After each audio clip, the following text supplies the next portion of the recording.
kundi pati halo ang mga lupa. Lupa, binix nila. So, yun.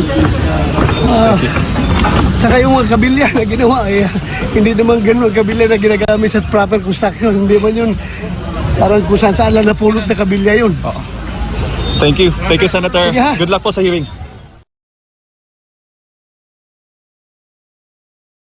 Ayan po, si Senator Bato de la Rosa, mga kababayan, ayan po yung panayam natin sa kanya. At ngayon, partners, ay papunta na si Senator Bato de la Rosa doon sa Sangguniang Panglungsod kung saan gaganapin itong Senate hearing kaugnay sa operasyon ng kapulisan dito nga sa KOJC Religious Compound. Mga kapartner. Yes, Attorney Mark, karagdagang tanong para kay Jade Calabroso.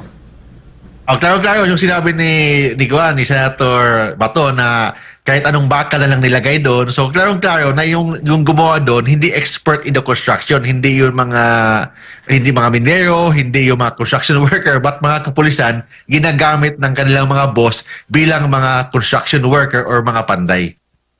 And, Partner Jade?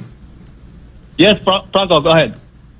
So far, si Senator Bato lang ang naiwan dyan para sa ginawang pagsisigurado na ang ginawang pagtabo ng Philippine National Police na semento ay panandalian lang. Kumbaga, hindi maayos ang kanilang pagtatapal ng semento. Si Senator Bato lang, di ba? Kung di ako nagkakamali, naiwan na senador?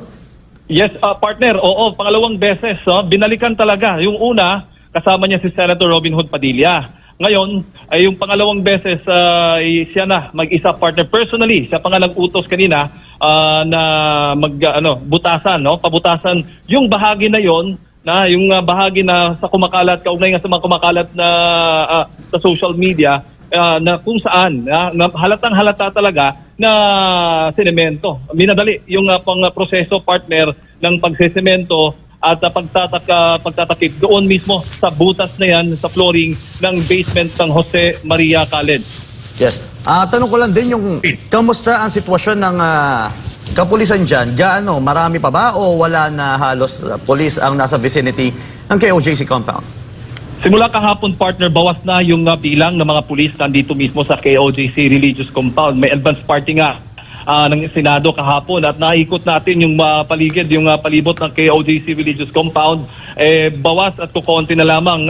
Meron pa rin mga kapulisan, yung presensya pa rin ay makikita natin dito, lalong-lalo na dito sa main gate ng KOJC compound. Talagang marami. Nandyan po nakakonsentrate yung karamihan sa mga pulis at ang iba naman ay nandito sa katedral. Ang iba naman, mga kapartner, mga kapulisan na nakikita natin, nagpapahinga doon mismo sa may Bermuda, dito sa loob ng KOJC. Malapit ito sa Jose Maria College.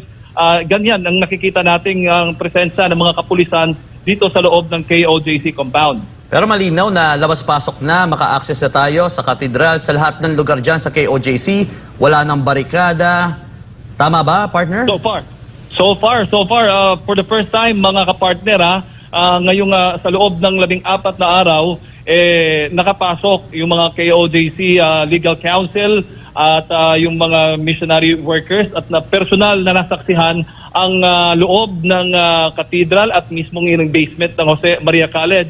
Ang inaantabayan na natin, partner, dahil nga alam naman natin ngayong araw yung isasagawang Senate hearing at ocular inspection nga, may event nga sa araw na ito, kaya medyo hindi mahigpit ang mga kapulisan sa mga missionary workers na pumapasok at personal na makita yung loob ng katedral at yung loob mismo ng basement. At inaantabayan na natin yan after this hearing. At sana, yun nga ang gusto, umaasa si Senator Bato de la Rosa na umalis na nga dito yung mga kapulisan dahil mahigit 10 araw na, 14 na araw na nga tayo sa pagtutok dito sa loob ng KOJC Religious Compound at nananatili pa rin yung mga kapulisan. Wala naman, hindi naman nakikita yung kanilang mga subject dito sa loob. Ayun, Jade, si Ka-Eric at nandyan din, alam ko, si Attorney Mark Tolentino is still staying on the line via Zoom. Jade, magiging bahagi ba ng dokumentasyon if you happen to know kung